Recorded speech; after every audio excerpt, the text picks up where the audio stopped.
दोस्तों सोचिए एक पल के लिए, इंडियन ओशन में एक शिप गुजरती है और अचानक पानी के नीचे से ना एक खामोश किल्लर आगे बढ़ता है और वो शिप को तबाह कर देता है। जी हाँ, मैं टॉर्पीडो की बात कर रहा हूँ। एक टॉर्पीडो जो सीधा जाके टकराता है एक ईरानियन नेवी फ्रिगेट से और कुछ ही सेकंड्स में एक बड़ा नेवल शिप आग और धुएं में तब्दील हो जाता है। ये कोई फिल्म का सीन नहीं है गाइस, ये एक ऐसी खबर है जिसके बारे में दुनिया में बहुत कम लोग बात कर रहे हैं। अब तक तो आप सब लोग को पता चल गया हो गया कि अमेरिकन सबमरीन ने Iranian navy ship IRIS Dena पर टॉर्पीडो अटैक किया है और वर्ल्ड वार 2 के बाद अमेरिका ने इसे पहली बार इस्तेमाल किया। और सबसे हैरान करने वाली बात क्या है पता है? ये इंसिडेंट पर्शियन गल्फ में नहीं हुआ बल्कि इंडियन ओशन में हुआ है। और इससे ज्यादा शॉकिंग बात पता है, ये शिप कुछ ही दिन पहले इंडिया के नेवल इवेंट में मेहमान बनकर आया था।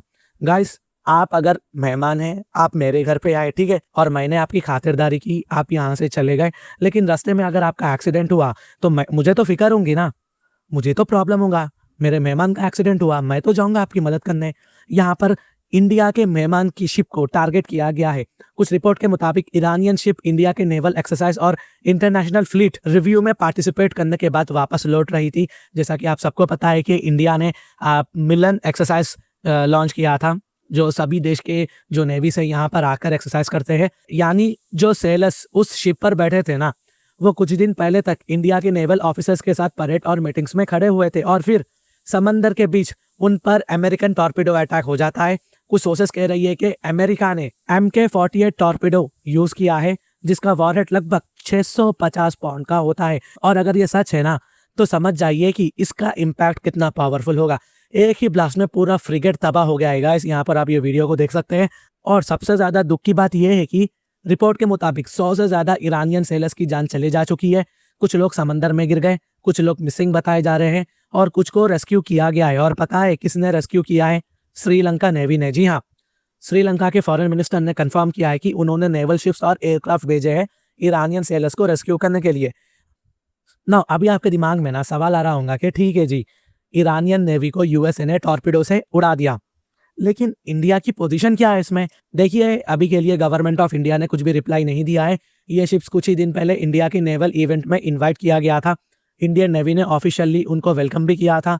इसलिए कुछ लोग सवाल पूछ रहे हैं कि अगर एक इन्वाइटेड नेवल शिप पर अटैक होता है तो क्या इंडिया को इस पर कोई डिप्लोमेटिक रिएक्शन देना चाहिए? अभी तक ऑफिशियल लेवल पर ज्यादा पब्लिक स्टेटमेंट तो नहीं आई है और इसी बीच पॉलिटिकल डिबेट भी शुरू हो चुका है। और इंडिया की जो अपोजिशन से ये सवाल खड़े कर रही है भारत सरकार पे कि भारत सरकार को कम से कम इस पर तो जवाब देना चाहिए था, क्योंकि ये भारत के मेहमान थे। भले ही ये इंडियन वाटर्स पे नहीं हुआ है, ये इंटरनेशनल वाटर्स पे हुआ है, इंडियन ओशन में, लेकिन इंडिया को रिप्लाई देना चाहिए था। ठीक है, ईरान की तरफ से जो स्टेटमेंट आ रही है उनमें कहा जा रहा है कि मिडिल ईस्ट में जो कॉन्फ्लिक्ट चल रही है उसे ईरान पर प्रेशर बनाया जा रहा है और ईरान कह रहा है कि वो सिर्फ अपनी सिक्योरिटी का जवाब दे रहा है। ईरान के लीडर्स का कहना है कि अगर रीजन में टेंशन बढ़ रही है तो उसके पीछे अमेरिका और इजराइल की पॉलिसी जिम्मेदार है। और दोस्तों, मुझे एक अजीब बात यह दिखी कि इंडिया की फॉरेन पॉलिसी ना एक बहुत बड़ा प्रिंसिपल है दुनिया के लिए, स्ट्रैटेजिक बैलेंस के लिए। अगर आप इतिहास देखोगे भारत का, तो इंडिया ट्रेडिशनली मिडिल ईस्ट में सबके साथ रिलेशंस मेंटेन करता रहा है। एक तरफ इजराइल के साथ डिफेंस पार्टनरशिप है तो दूसरी तरफ ईरान के साथ एनर्जी और कनेक्टिविटी पार्टनरशिप है। लेकिन इस बार ना गाइस, कई एनालिस्ट ये सवाल उठा रहे हैं कि क्या न्यू दिल्ली का बैलेंस थोड़ा सा शिफ्ट हो रहा है। जैसा कि आप सबको पता है कि prime minister Narendra Modi recently Israel का विजिट करके आए हैं। प्राइम मिनिस्टर इंडिया आते हैं, उसके बाद इंडिया ने मिडिल ईस्ट में स्टेबिलिटी की बात कही है और ईरानियन स्ट्राइक्स को कंडेम किया है। लेकिन जब एक इंसिडेंट में ईरानियन नेवल शिप पर अटैक होता है तो इंडिया खामोश है। एक तरफ इंडिया इजराइल पर जो अटैक होता है, मिडिल ईस्ट के देशों पर जो अटैक होता है, उससे वो कंडेम करता है, लेकिन दूसरी तरफ ईरान पर जो स्ट्राइक होता है अमेरिका के द्वारा, ईरान अमेरिका को कंडेम नहीं करता। तो इससे ये बात सामने निकलती है कि क्या नरेंद्र मोदी प्रेशर में है? ठीक है, हमें तो भारत से मतलब है। दोस्तों, यहाँ पर हमें ये छोटी सी बात समझनी पड़ेगी, जितना इजराइल इंडिया के लिए इंपॉर्टेंट नहीं है, उससे कईयों हजार गुना ईरान भारत के लिए इंपॉर्टेंट है, ईरान इंडिया के लिए इंपॉर्टेंट है। देखिए, ये सिर्फ आइडियोलॉजी या पॉलिटिक्स का इशू नहीं है, ये प्योर स्ट्रैटेजिक इंटरेस्ट का मैटर है। सबसे पहला पॉइंट, एनर्जी सिक्योरिटी। हम सिर्फ इजराइल के साथ डिफेंस पर एग्रीमेंट करते हैं, लेकिन हम ईरान के साथ एनर्जी सिक्योरिटी में डील करते हैं। ईरान दुनिया का सबसे बड़ा ऑयल रिजर्व में से एक रखता है।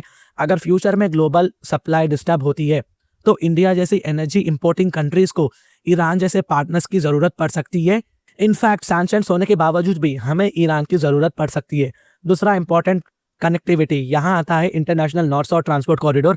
ये एक मेजर ट्रेड कॉरिडोर है जो इंडिया को सेंट्रल एशिया और रशिया तक लैंड रूट से कनेक्ट करता है, ताकि भारत यहाँ पर व्यापार कर सके, अपना ट्रेड बढ़ा सके। इस कॉरिडोर में ना ईरान का ज्योग्राफिक रोल बहुत ज़्यादा क्रिटिकल होता है।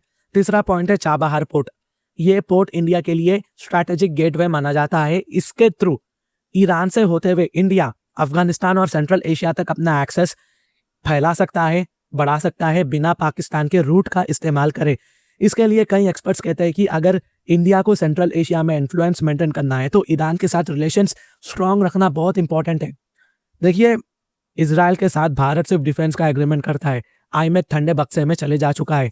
तो ईरान का जो रोल है ना, भारत के लिए ये बहुत ज़्यादा मायने रखता है। भले ही ईरान का इस्तेमाल हम अब ना कर रहे हो, लेकिन आने वाले टाइम पर भारत को ईरान की बहुत ज़्यादा ज़रूरत पड़ने वाली है। तो ईरान के साथ भारत रिलेशंस खराब ना करे। तो ये कुछ अपडेट्स थी जो मैंने आप तक लाया है। अगर मेरी वीडियो इन्फॉर्मेटिव दी गई तो इंटरनेशनल अफेयर्स के लिए आप मेरे चैनल को सब्सक्राइब कर सकते हैं। Thank you for watching, thank you for listening and I always say God bless you all.